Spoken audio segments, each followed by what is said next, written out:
ಪ್ರತಿಫಲ ಇದೆಯೋ ಅದನ್ನು ಕೊಡಬೇಕು ಅಂತ ಕೇಳಿರ್ತಾರೆ. ಸಿಎಂ ಸ್ಥಾನ ಬಿಡೋದಕ್ಕೆ ಸಿಎಂ ಸಿದ್ದರಾಮಯ್ಯ ಹಿಂದೇಟು ಹಾಕಿದ್ದಾರೆ ಅಂತ ಹೇಳಲಾಗಿದೆ. ಸಿಎಂ ಸ್ಥಾನದಿಂದ ಕೆಳಗಿಳಿದ್ರೆ ಸಿದ್ದರಾಮಯ್ಯನವರು ಅಲ್ಲದಿದ್ರೆ ಡಾಕ್ಟರ್ ಜಿ ಪರಮೇಶ್ವರ್ ಅವರಿಗೆ ಕೊಡಬೇಕು ಅಂತ ಸಿದ್ದರಾಮಯ್ಯ ಬಣದ ಬೆಂಬಲಿಗರು ಕೇಳ್ತಾ ಇದ್ದಾರೆ ಅಂತ ಹೇಳಲಾಗಿದೆ. ಇತ್ತ ಕೆಪಿಸಿಸಿ ಅಧ್ಯಕ್ಷ ಸ್ಥಾನದ ಮೇಲೂ ಕೂಡ ಸಿಎಂ ಬಣ ಕಣ್ಣಿಟ್ಟಿದೆ. ಹಾಗಾಗಿ ಇನ್ನಷ್ಟು ಜಟಿಲವಾಗಿದೆ ಪವರ್ ಫೈಟ್. ದೆಹಲಿ ಅಂಗಳದಲ್ಲಿ ಇದೀಗ ಒಂಥರ ಫೈನಲ್ ಸೆಮಿಫೈನಲ್ ಹಂತಕ್ಕೆ ಹೋಗಿರೋದ್ರಿಂದ ಇನ್ನಷ್ಟು ಜಟಿಲವಾಗಿದೆ ಪವರ್ ಫೈಟ್ ಅಂತ ಹೇಳ್ಬೋದು. ಸಿಎಂ ಬಣ ಸಿಎಂ ಕುರ್ಚಿಯಿಂದ ಇಳಿಯೋದಕ್ಕೂ ತಯಾರಿಲ್ಲ. ಕೆಪಿಸಿಸಿ ಅಧ್ಯಕ್ಷ ಸ್ಥಾನದ ಮೇಲೂ ಕಣ್ಣಿಟ್ಟಿದೆ ಅಂತ ಹೇಳಲಾಗ್ತಾ ಇದೆ. ಹಾಗಾದರೆ ಡಿ ಕೆ ಶಿವಕುಮಾರ್ ಅವರನ್ನು ಕಾಂಗ್ರೆಸ್ ಹೈಕಮಾಂಡ್ ಯಾವ ರೀತಿಯಲ್ಲಿ ಮನವೊಲಿಸುತ್ತೆ ಅನ್ನೋದು ಈಗಿರ್ತಕ್ಕಂಥ ಪ್ರಶ್ನೆ. ಪಂಚರಾಜ್ಯ ಚುನಾವಣೆಯಲ್ಲೂ ಡಿ ಕೆ ಶಿವಕುಮಾರ್ ಅವರಿಗೆ ಅಸ್ಸಾಂ ಜವಾಬ್ದಾರಿಯನ್ನು ಕೊಟ್ಟಿದ್ರು. ಅಲ್ಲಿ ಸಾಕಷ್ಟು ಅವರು ಎಫರ್ಟ್ಸ್ ಹಾಕಿದ್ರು. ಆದರೆ ಅಸ್ಸಾಂ BJP ಕ್ಲೀನ್ ಸ್ವೀಪ್ ಮಾಡ್ತು. ಆನಂತರ ಬೇರೆ ಬೇರೆ ಜವಾಬ್ದಾರಿಗಳನ್ನು ಕೂಡ ಕೊಟ್ಟಿದ್ರು. ರೈಟ್, ಇನ್ನಷ್ಟು ಅಪ್ಡೇಟ್ ಪಡ್ಕೊಳ್ಳೋಣ. ನಮ್ಮ ಪ್ರತಿನಿಧಿ ಹನುಮಂತ್ ದುರ್ಗದ್ ಲೈವ್ ಕನೆಕ್ಟ್ ಇದ್ದಾರೆ. ಹನುಮಂತ್, ಸುಲಭ ಇಲ್ಲ ಡಿ ಕೆ ಶಿವಕುಮಾರ್ ಅವರನ್ನು ಒಂದ್ಸಾರಿಗೆ ಒಪ್ಪಿಸ್ಬಿಟ್ರೆ ಮುಗಿಯೋದಿಲ್ಲ. ಯಾಕಂತಂದ್ರೆ ಅವರ ಬಣದಲ್ಲೂ ಕೂಡ ಸಾಕಷ್ಟು ಮಂದಿ ಶಾಸಕರಿದ್ದಾರೆ. ಅವರುಗಳಿಗೆ ಸಂಪುಟ ಪುನರ್ರಚನೆಯಲ್ಲಿ ಸಚಿವ ಸ್ಥಾನ ಕೊಡಿ ಅಂತ ಕೇಳಬಹುದು. ಡಿ ಕೆ ಸುರೇಶ್ ಅವರ ವಿಚಾರದಲ್ಲಿ ಡಿಮಾಂಡ್ಸ್ ಅಂತೂ ಇದ್ದೇ ಇದೆ. ಆಮೇಲೆ ಅಷ್ಟಕ್ಕೆ ಮುಗಿಯೋದಿಲ್ಲ ಅಂತ ಈ ಸಿಎಂ ಬಣ DCM ಬಣ ಈ ಬಣ ರಾಜಕೀಯ ಇದೆಯಲ್ಲ ಅಷ್ಟು ಬೇಗ ಮುಗಿಯೋ ಥರ ಕಾಣ್ತಾ ಇಲ್ಲ. ಅಟ್ ದ ಸೇಮ್ ಟೈಮ್ ಇರೋವಂಥ ಕೆಲವೇ ಸರ್ಕಾರಗಳಲ್ಲಿ ಕರ್ನಾಟಕವೂ ಕೂಡ ಒಂದು ಪವರ್ಫುಲ್ ಗೌರ್ಮೆಂಟ್ ಕಾಂಗ್ರೆಸ್ಗೆ. ಅದನ್ನು ಬಹುಮತದ ಸರ್ಕಾರ ಅದನ್ನು ಉಳಿಸ್ಕೊಳ್ಳೇಬೇಕಾದಂಥ ಅನಿವಾರ್ಯತೆಯಲ್ಲಿ ಕಾಂಗ್ರೆಸ್ ಹೈಕಮಾಂಡ್ ಇದೆ. ಸೊ ಹೆಂಗೆ ಬಗೆಹರಿಸ್ತಾರೆ ಇದನ್ನು, ಮುಂದಕ್ಕೆ ಹೆಂಗೆ ಬಗೆಹರಿಸ್ತಾರೆ ಇದನ್ನು ಅಂತ ಏನೆಲ್ಲ ಇನ್ಪುಟ್ಸ್ ಇದೆ ನಿಮ್ಮ ಹತ್ರ? ಮತ್ತು ಡಿ ಕೆ ಶಿವಕುಮಾರ್ ಅವರು ಇನ್ನೂ ಏನೆಲ್ಲ ಡಿಮಾಂಡ್ಸ್ ಇಟ್ಟಿದ್ದಾರಂತೆ? ಶ್ರೀಲಕ್ಷ್ಮಿ, ಹೈಕಮಾಂಡು ಏನು ಈ ಸಭೆ ಕರೆದು ಒಂದು ಇತ್ಯರ್ಥ ಪಡಿಸುವಂಥ ಸೂಚನೆ ಮುನ್ಸೂಚನೆ ಎರಡು ರಾಜ್ಯ ರಾಜಕಾರಣದಲ್ಲಿರುವಂಥ ಬಣಗಳಿಗೆ ಎಲ್ರಿಗೂ ಗೊತ್ತಿತ್ತು. ಆ ಕಾರಣಕ್ಕಾಗಿಯೇ ಕಾಂಗ್ರೆಸ್ನ ಹಿರಿಯ ನಾಯಕರೆಲ್ಲರೂ ಕೂಡ ಈ ತಿಂಗಳ ಕೊನೆಯಲ್ಲಿ ಕರೆದು ಮಾತನಾಡ್ತಾರೆ, ಹೈಕಮಾಂಡ್ ನಾಯಕರು ಒಂದು ಇತ್ಯರ್ಥ ಪಡಿಸ್ತಾರೆ ಅನ್ನುವಂಥ ಭರವಸೆಗಳು ಇಟ್ಕೊಂಡಿದ್ರು. ಅದಕ್ಕೆ ಪೂರಕವಾಗಿ ಪ್ಲಾನ್ 1 ಪ್ಲಾನ್ 2 ಅನ್ನೋ ರೀತಿಯಲ್ಲಿ ತಮ್ಮದೇ ಆದಂಥ ರಾಜಕೀಯ ದಾಳಗಳನ್ನು ಪ್ರಿಪ್ರೇಷನ್ನ ಎಲ್ಲವನ್ನೂ ಮಾಡಿಕೊಂಡೇ ಹೋಗಿರುವಂಥದ್ದು.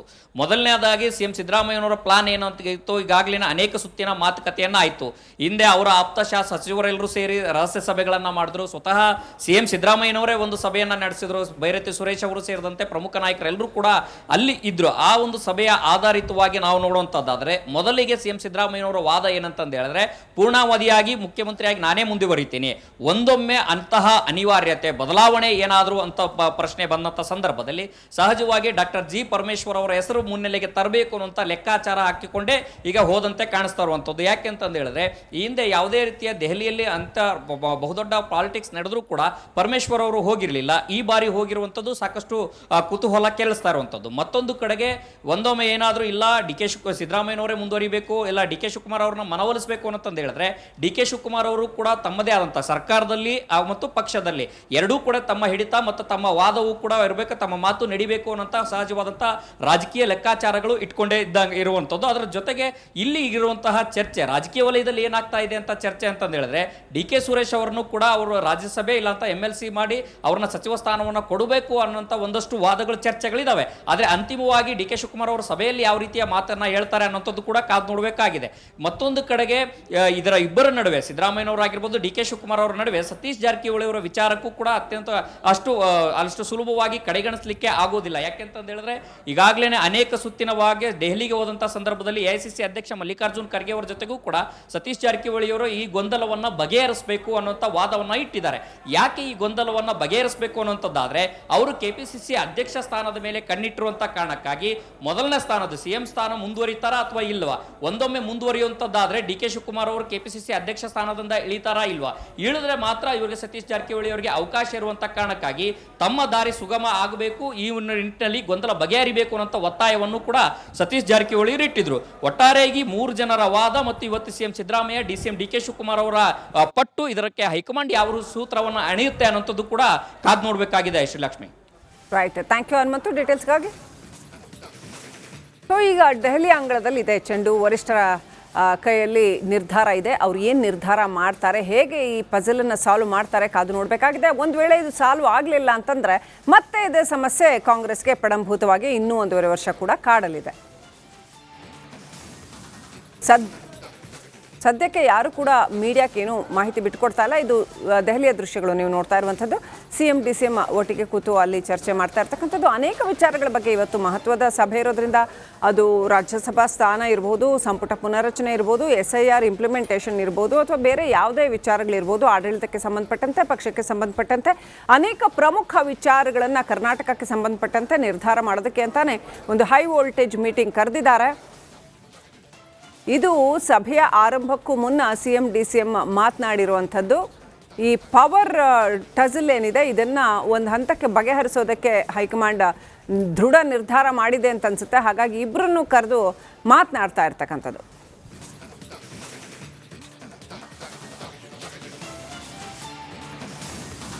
ಫಲ ಇದೆಯೋ ಅದನ್ನು ಕೊಡಬೇಕು ಅಂತ ಕೇಳಿರ್ತಾರೆ. CM ಸ್ಥಾನ ಬಿಡೋದಕ್ಕೆ CM ಸಿದ್ದರಾಮಯ್ಯ ಹಿಂದೇಟು ಹಾಕಿದ್ದಾರೆ ಅಂತ ಹೇಳಲಾಗಿದೆ. CM ಸ್ಥಾನದಿಂದ ಕೆಳಗಿಳಿದ್ರೆ ಸಿದ್ದರಾಮಯ್ಯನವರು ಅಲ್ಲದಿದ್ರೆ ಡಾಕ್ಟರ್ G ಪರಮೇಶ್ವರ್ ಅವರಿಗೆ ಕೊಡಬೇಕು ಅಂತ ಸಿದ್ದರಾಮಯ್ಯ ಬಣದ ಬೆಂಬಲಿಗರು ಕೇಳ್ತಾ ಇದ್ದಾರೆ ಅಂತ ಹೇಳಲಾಗಿದೆ. ಇತ್ತ KPCC ಅಧ್ಯಕ್ಷ ಸ್ಥಾನದ ಮೇಲೂ ಕೂಡ CM ಬಣ ಕಣ್ಣಿಟ್ಟಿದೆ. ಹಾಗಾಗಿ ಇನ್ನಷ್ಟು ಜಟಿಲವಾಗಿದೆ ಪವರ್ ಫೈಟ್. ದೆಹಲಿ ಅಂಗಳದಲ್ಲಿ ಇದೀಗ ಒಂಥರ ಫೈನಲ್ ಸೆಮಿಫೈನಲ್ ಹಂತಕ್ಕೆ ಹೋಗಿರೋದ್ರಿಂದ ಇನ್ನಷ್ಟು ಜಟಿಲವಾಗಿದೆ ಪವರ್ ಫೈಟ್ ಅಂತ ಹೇಳ್ಬೋದು. CM ಬಣ CM ಕುರ್ಚಿಯಿಂದ ಇಳಿಯೋದಕ್ಕೂ ತಯಾರಿಲ್ಲ. KPCC ಅಧ್ಯಕ್ಷ ಸ್ಥಾನದ ಮೇಲೂ ಕಣ್ಣಿಟ್ಟಿದೆ ಅಂತ ಹೇಳಲಾಗ್ತಾ ಇದೆ. ಹಾಗಾದರೆ DK ಶಿವಕುಮಾರ್ ಅವರನ್ನು ಕಾಂಗ್ರೆಸ್ ಹೈಕಮಾಂಡ್ ಯಾವ ರೀತಿಯಲ್ಲಿ ಮನವೊಲಿಸುತ್ತೆ ಅನ್ನೋದು ಈಗಿರ್ತಕ್ಕಂಥ ಪ್ರಶ್ನೆ. ಪಂಚರಾಜ್ಯ ಚುನಾವಣೆಯಲ್ಲೂ DK ಶಿವಕುಮಾರ್ ಅವರಿಗೆ ಅಸ್ಸಾಂ ಜವಾಬ್ದಾರಿಯನ್ನು ಕೊಟ್ಟಿದ್ರು. ಅಲ್ಲಿ ಸಾಕಷ್ಟು ಅವರು ಎಫರ್ಟ್ಸ್ ಹಾಕಿದ್ರು. ಆದರೆ ಅಸ್ಸಾಂ BJP ಕ್ಲೀನ್ ಸ್ವೀಪ್ ಮಾಡ್ತು. ಆನಂತರ ಬೇರೆ ಬೇರೆ ಜವಾಬ್ದಾರಿಗಳನ್ನು ಕೂಡ ಕೊಟ್ಟಿದ್ರು. ರೈಟ್, ಇನ್ನಷ್ಟು ಅಪ್ಡೇಟ್ ಪಡ್ಕೊಳ್ಳೋಣ. ನಮ್ಮ ಪ್ರತಿನಿಧಿ ಹನುಮಂತ್ ದುರ್ಗದ್ ಲೈವ್ ಕನೆಕ್ಟ್ ಇದ್ದಾರೆ. ಹನುಮಂತ್, ಸುಲಭ ಇಲ್ಲ DK ಶಿವಕುಮಾರ್ ಅವರನ್ನು ಒಪ್ಪಿಸ್ಬಿಟ್ರೆ, ಒಂದು ಸಾರಿಗೆ ಒಪ್ಪಿಸ್ಬಿಟ್ರೆ ಮುಗಿಯೋದಿಲ್ಲ. ಯಾಕಂತಂದ್ರೆ ಅವರ ಬಣದಲ್ಲೂ ಕೂಡ ಸಾಕಷ್ಟು ಮಂದಿ ಶಾಸಕರಿದ್ದಾರೆ. ಅವ್ರುಗಳಿಗೆ ಸಂಪುಟ ಪುನರಚನೆಯಲ್ಲಿ ಸಚಿವ ಸ್ಥಾನ ಕೊಡಿ ಅಂತ ಕೇಳಬಹುದು. DK ಸುರೇಶ್ ಅವರ ವಿಚಾರದಲ್ಲಿ ಡಿಮಾಂಡ್ಸ್ ಅಂತೂ ಇದ್ದೇ ಇದೆ.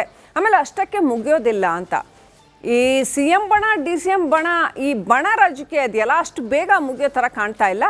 ಅಟ್ ದ ಸೇಮ್ ಟೈಮ್ ಇರೋವಂಥ ಕೆಲವೇ ಸರ್ಕಾರಗಳಲ್ಲಿ ಕರ್ನಾಟಕವೂ ಕೂಡ ಒಂದು ಪವರ್ಫುಲ್ ಗೌರ್ಮೆಂಟ್ ಕಾಂಗ್ರೆಸ್ಗೆ. ಅದನ್ನು ಬಹುಮತದ ಸರ್ಕಾರ, ಅದನ್ನು ಉಳಿಸ್ಕೊಳ್ಳೇಬೇಕಾದಂಥ ಅನಿವಾರ್ಯತೆಯಲ್ಲಿ ಕಾಂಗ್ರೆಸ್ ಹೈಕಮಾಂಡ್ ಇದೆ. ಸೊ ಹೆಂಗೆ ಬಗೆಹರಿಸ್ತಾರೆ ಇದನ್ನು, ಮುಂದಕ್ಕೆ ಹೆಂಗೆ ಬಗೆಹರಿಸ್ತಾರೆ ಇದನ್ನು ಅಂತ ಏನೆಲ್ಲ ಇನ್ಪುಟ್ಸ್ ಇದೆ ನಿಮ್ಮ ಹತ್ರ? ಮತ್ತು DK ಶಿವಕುಮಾರ್ ಅವರು ಇನ್ನೂ ಏನೆಲ್ಲ ಡಿಮಾಂಡ್ಸ್ ಇಟ್ಟಿದ್ದಾರಂತೆ? ಶ್ರೀಲಕ್ಷ್ಮಿ, ಹೈಕಮಾಂಡು ಏನು ಈ ಸಭೆ ಕರೆದು ಒಂದು ಇತ್ಯರ್ಥ ಪಡಿಸುವಂಥ ಸೂಚನೆ ಮುನ್ಸೂಚನೆ ಎರಡೂ ರಾಜ್ಯ ರಾಜಕಾರಣದಲ್ಲಿರುವಂಥ ಬಣಗಳಿಗೆ ಎಲ್ರಿಗೂ ಗೊತ್ತಿತ್ತು. ಆ ಕಾರಣಕ್ಕಾಗಿಯೇ ಕಾಂಗ್ರೆಸ್ನ ಹಿರಿಯ ನಾಯಕರೆಲ್ಲರೂ ಕೂಡ ಈ ತಿಂಗಳ ಕೊನೆಯಲ್ಲಿ ಕರೆದು ಮಾತನಾಡ್ತಾರೆ, ಹೈಕಮಾಂಡ್ ನಾಯಕರು ಒಂದು ಇತ್ಯರ್ಥ ಪಡಿಸ್ತಾರೆ ಅನ್ನೋಂಥ ಭರವಸೆಗಳು ಇಟ್ಕೊಂಡಿದ್ರು. ಅದಕ್ಕೆ ಪೂರಕವಾಗಿ ಪ್ಲಾನ್ 1 ಪ್ಲಾನ್ 2 ಅನ್ನೋ ರೀತಿಯಲ್ಲಿ ತಮ್ಮದೇ ಆದಂಥ ರಾಜಕೀಯ ದಾಳಗಳನ್ನು ಪ್ರಿಪ್ರೇಷನ್ನ ಎಲ್ಲವನ್ನೂ ಮಾಡಿಕೊಂಡೇ ಹೋಗಿರುವಂಥದ್ದು. ಮೊದಲನೇದಾಗಿ CM ಸಿದ್ದರಾಮಯ್ಯನವರ ಪ್ಲಾನ್ ಏನು ಅಂತ ಇತ್ತು, ಈಗಾಗಲೇ ಅನೇಕ ಸುತ್ತಿನ ಮಾತುಕತೆಯನ್ನು ಆಯಿತು. ಹಿಂದೆ ಅವರ ಆಪ್ತ ಸಚಿವರೆಲ್ಲರೂ ಸೇರಿ ರಹಸ್ಯ ಸಭೆಗಳನ್ನು ಮಾಡಿದ್ರು. ಸ್ವತಃ CM ಸಿದ್ದರಾಮಯ್ಯನವರೇ ಒಂದು ಸಭೆಯನ್ನು ನಡೆಸಿದ್ರು. ಬೈರತಿ ಸುರೇಶ್ ಅವರು ಸೇರಿದಂತೆ ಪ್ರಮುಖ ನಾಯಕರೆಲ್ಲರೂ ಕೂಡ ಅಲ್ಲಿ ಇದ್ರು. ಆ ಒಂದು ಸಭೆಯ ಆಧಾರಿತವಾಗಿ ನಾವು ನೋಡುವಂಥದ್ದಾದರೆ ಮೊದಲಿಗೆ CM ಸಿದ್ದರಾಮಯ್ಯನವರ ವಾದ ಏನಂತಂದು ಹೇಳಿದ್ರೆ, ಪೂರ್ಣಾವಧಿಯಾಗಿ ಮುಖ್ಯಮಂತ್ರಿಯಾಗಿ ನಾನೇ ಮುಂದುವರಿತೀನಿ, ಒಂದೊಮ್ಮೆ ಅಂತಹ ಅನಿವಾರ್ಯತೆ ಬದಲಾವಣೆ ಏನಾದರೂ ಅಂತ ಪ್ರಶ್ನೆ ಬಂದಂಥ ಸಂದರ್ಭದಲ್ಲಿ ಸಹಜವಾಗಿ ಡಾಕ್ಟರ್ G ಪರಮೇಶ್ವರ್ ಅವರ ಹೆಸರು ಮುನ್ನೆಲೆಗೆ ತರಬೇಕು ಅನ್ನುವಂಥ ಲೆಕ್ಕಾಚಾರ ಹಾಕಿಕೊಂಡೇ ಈಗ ಹೋದಂತೆ ಕಾಣಿಸ್ತಾ ಇರುವಂಥದ್ದು. ಯಾಕೆ ಅಂತಂದು ಹೇಳಿದ್ರೆ, ಈ ಹಿಂದೆ ಯಾವುದೇ ರೀತಿಯ ದೆಹಲಿಯಲ್ಲಿ ಅಂತ ಬಹುದೊಡ್ಡ ಪಾಲಿಟಿಕ್ಸ್ ನಡೆದರೂ ಕೂಡ ಪರಮೇಶ್ವರ್ ಅವರು ಹೋಗಿರಲಿಲ್ಲ. ಈ ಬಾರಿ ಹೋಗಿರುವಂಥದ್ದು ಸಾಕಷ್ಟು ಕುತೂಹಲ ಕೇಳಿಸ್ತಾ ಇರುವಂಥದ್ದು. ಮತ್ತೊಂದು ಕಡೆಗೆ ಒಂದೊಮ್ಮೆ ಏನಾದರೂ ಇಲ್ಲ DK ಸಿದ್ದರಾಮಯ್ಯನವರೇ ಮುಂದುವರಿಬೇಕು, ಇಲ್ಲ DK ಶಿವಕುಮಾರ್ ಅವ್ರನ್ನ ಮನವೊಲಿಸಬೇಕು ಅಂತಂದು ಹೇಳಿದ್ರೆ, DK ಶಿವಕುಮಾರ್ ಅವರು ಕೂಡ ತಮ್ಮದೇ ಆದಂಥ ಸರ್ಕಾರದಲ್ಲಿ ಮತ್ತು ಪಕ್ಷದಲ್ಲಿ ಎರಡೂ ಕೂಡ ತಮ್ಮ ಹಿಡಿತ ಮತ್ತು ತಮ್ಮ ವಾದವೂ ಕೂಡ ಇರಬೇಕು, ತಮ್ಮ ಮಾತು ನಡಿಬೇಕು ಅನ್ನೋಂಥ ಸಹಜವಾದಂಥ ರಾಜಕೀಯ ಲೆಕ್ಕಾಚಾರಗಳು ಇಟ್ಕೊಂಡೇ ಇದ್ದಂಗೆ ಇರುವಂಥದ್ದು. ಅದರ ಜೊತೆಗೆ ಇಲ್ಲಿ ಇರುವಂತಹ ಚರ್ಚೆ ರಾಜಕೀಯ ವಲಯದಲ್ಲಿ ಏನಾಗ್ತಾ ಇದೆ ಅಂತ ಚರ್ಚೆ ಅಂತಂದು ಹೇಳಿದ್ರೆ, DK ಸುರೇಶ್ ಅವರನ್ನು ಕೂಡ ಅವರು ರಾಜ್ಯಸಭೆ ಇಲ್ಲ ಅಂತ MLC ಮಾಡಿ ಅವ್ರನ್ನ ಸಚಿವ ಸ್ಥಾನವನ್ನು ಕೊಡಬೇಕು ಅನ್ನೋಂಥ ಒಂದಷ್ಟು ವಾದಗಳು ಚರ್ಚೆಗಳಿದಾವೆ. ಆದರೆ ಅಂತಿಮವಾಗಿ DK ಶಿವಕುಮಾರ್ ಅವರು ಸಭೆಯಲ್ಲಿ ಯಾವ ರೀತಿಯ ಮಾತನ್ನ ಹೇಳ್ತಾರೆ ಅನ್ನೋಂಥದ್ದು ಕೂಡ ಕಾದು ನೋಡಬೇಕಾಗಿದೆ. ಮತ್ತೊಂದು ಕಡೆಗೆ ಇದರ ಇಬ್ಬರ ನಡುವೆ ಸಿದ್ದರಾಮಯ್ಯನವರಾಗಿರ್ಬೋದು DK ಶಿವಕುಮಾರ್ ಅವರ ನಡುವೆ ಸತೀಶ್ ಜಾರಕಿಹೊಳಿ ಅವರ ವಿಚಾರಕ್ಕೂ ಕೂಡ ಅತ್ಯಂತ ಅಷ್ಟು ಸುಲಭವಾಗಿ ಕಡೆಗಣಿಸಲಿಕ್ಕೆ ಆಗೋದಿಲ್ಲ. ಯಾಕೆಂತಂದು ಹೇಳಿದ್ರೆ, ಈಗಾಗಲೇ ಅನೇಕ ಸುತ್ತಿನವಾಗಿ ದೆಹಲಿಗೆ ಹೋದಂಥ ಸಂದರ್ಭದಲ್ಲಿ AICC ಅಧ್ಯಕ್ಷ ಮಲ್ಲಿಕಾರ್ಜುನ್ ಖರ್ಗೆ ಅವರ ಜೊತೆಗೂ ಕೂಡ ಸತೀಶ್ ಜಾರಕಿಹೊಳಿ ಅವರು ಈ ಗೊಂದಲವನ್ನು ಬಗೆಹರಿಸಬೇಕು ಅನ್ನೋಂಥ ವಾದವನ್ನ ಇಟ್ಟಿದ್ದಾರೆ. ಯಾಕೆ ಈ ಗೊಂದಲವನ್ನು ಬಗೆಹರಿಸಬೇಕು ಅನ್ನೋಂಥದ್ದಾದ್ರೆ, ಅವರು KPCC ಅಧ್ಯಕ್ಷ ಸ್ಥಾನದ ಮೇಲೆ ಕಣ್ಣಿಟ್ಟಿರುವಂಥ ಕಾರಣಕ್ಕಾಗಿ ಮೊದಲನೇ ಸ್ಥಾನದ CM ಸ್ಥಾನ ಮುಂದುವರಿತಾರಾ ಅಥವಾ ಇಲ್ವಾ? ಒಂದೊಮ್ಮೆ ಮುಂದುವರಿಯುವಂತದ್ದಾದ್ರೆ ಡಿ ಕೆ ಶಿವಕುಮಾರ್ ಅವರು ಕೆಪಿಸಿಸಿ ಅಧ್ಯಕ್ಷ ಸ್ಥಾನದಿಂದ ಇಳಿತಾರಾ ಇಲ್ವಾ? ಇಳಿದ್ರೆ ಮಾತ್ರ ಇವರಿಗೆ ಸತೀಶ್ ಜಾರಕಿಹೊಳಿ ಅವರಿಗೆ ಅವಕಾಶ ಇರುವಂತ ಕಾರಣಕ್ಕಾಗಿ ತಮ್ಮ ದಾರಿ ಸುಗಮ ಆಗಬೇಕು, ಈ ನಿಟ್ಟಿನಲ್ಲಿ ಗೊಂದಲ ಬಗೆಹರಿಬೇಕು ಅನ್ನೋ ಒತ್ತಾಯವನ್ನು ಕೂಡ ಸತೀಶ್ ಜಾರಕಿಹೊಳಿ ಇಟ್ಟಿದ್ರು. ಒಟ್ಟಾರೆಯಾಗಿ 3 ಜನರ ವಾದ ಮತ್ತು ಇವತ್ತು CM Siddaramaiah, CM D K Shivakumar ಅವರ ಪಟ್ಟು ಇದಕ್ಕೆ ಹೈಕಮಾಂಡ್ ಯಾವ ಸೂತ್ರವನ್ನು ಅಣಿಯುತ್ತೆ ಅನ್ನೋಂಥದ್ದು ಕೂಡ ಕಾದ್ ನೋಡಬೇಕಾಗಿದೆ. Srilakshmi, right, thank you Hanumanthu ಡೀಟೇಲ್ಸ್ಗಾಗಿ. ಸೊ ಈಗ ದೆಹಲಿ ಅಂಗಳದಲ್ಲಿ ಇದೆ ಚೆಂಡು, ವರಿಷ್ಠರ ಕೈಯಲ್ಲಿ ನಿರ್ಧಾರ ಇದೆ. ಅವ್ರು ಏನು ನಿರ್ಧಾರ ಮಾಡ್ತಾರೆ, ಹೇಗೆ ಈ ಪಜಲನ್ನು ಸಾಲ್ವ್ ಮಾಡ್ತಾರೆ ಕಾದು ನೋಡಬೇಕಾಗಿದೆ. ಒಂದು ವೇಳೆ ಇದು ಸಾಲ್ವ್ ಆಗಲಿಲ್ಲ ಅಂತಂದರೆ ಮತ್ತೆ ಇದೇ ಸಮಸ್ಯೆ ಕಾಂಗ್ರೆಸ್ಗೆ ಪಡಂಭೂತವಾಗಿ ಇನ್ನೂ 1.5 ವರ್ಷ ಕೂಡ ಕಾಡಲಿದೆ. ಸದ್ಯಕ್ಕೆ ಯಾರು ಕೂಡ ಮೀಡಿಯಾಕ್ಕೇನು ಮಾಹಿತಿ ಬಿಟ್ಟುಕೊಡ್ತಾ ಇಲ್ಲ. ಇದು ದೆಹಲಿಯ ದೃಶ್ಯಗಳು ನೀವು ನೋಡ್ತಾ ಇರುವಂಥದ್ದು. ಸಿಎಂ ಡಿ ಸಿ ಎಂ ಒಟ್ಟಿಗೆ ಕೂತು ಅಲ್ಲಿ ಚರ್ಚೆ ಮಾಡ್ತಾ ಇರ್ತಕ್ಕಂಥದ್ದು. ಅನೇಕ ವಿಚಾರಗಳ ಬಗ್ಗೆ ಇವತ್ತು ಮಹತ್ವದ ಸಭೆ ಇರೋದ್ರಿಂದ ಅದು ರಾಜ್ಯಸಭಾ ಸ್ಥಾನ ಇರ್ಬೋದು, ಸಂಪುಟ ಪುನರಚನೆ ಇರ್ಬೋದು, SIR ಇಂಪ್ಲಿಮೆಂಟೇಷನ್ ಇರ್ಬೋದು, ಅಥವಾ ಬೇರೆ ಯಾವುದೇ ವಿಚಾರಗಳಿರ್ಬೋದು, ಆಡಳಿತಕ್ಕೆ ಸಂಬಂಧಪಟ್ಟಂತೆ, ಪಕ್ಷಕ್ಕೆ ಸಂಬಂಧಪಟ್ಟಂತೆ ಅನೇಕ ಪ್ರಮುಖ ವಿಚಾರಗಳನ್ನು ಕರ್ನಾಟಕಕ್ಕೆ ಸಂಬಂಧಪಟ್ಟಂತೆ ನಿರ್ಧಾರ ಮಾಡೋದಕ್ಕೆ ಅಂತಾನೆ ಒಂದು ಹೈ ವೋಲ್ಟೇಜ್ ಮೀಟಿಂಗ್ ಕರೆದಿದ್ದಾರೆ. ಇದು ಸಭೆಯ ಆರಂಭಕ್ಕೂ ಮುನ್ನ ಸಿಎಂ ಡಿ ಸಿ ಎಂ ಮಾತನಾಡಿರುವಂಥದ್ದು. ಈ ಪವರ್ ಟಜಲ್ ಏನಿದೆ ಇದನ್ನು ಒಂದು ಹಂತಕ್ಕೆ ಬಗೆಹರಿಸೋದಕ್ಕೆ ಹೈಕಮಾಂಡ್ ದೃಢ ನಿರ್ಧಾರ ಮಾಡಿದೆ ಅಂತ ಅನ್ಸುತ್ತೆ. ಹಾಗಾಗಿ ಇಬ್ಬರನ್ನು ಕರೆದು ಮಾತನಾಡ್ತಾ ಇರ್ತಕ್ಕಂಥದ್ದು.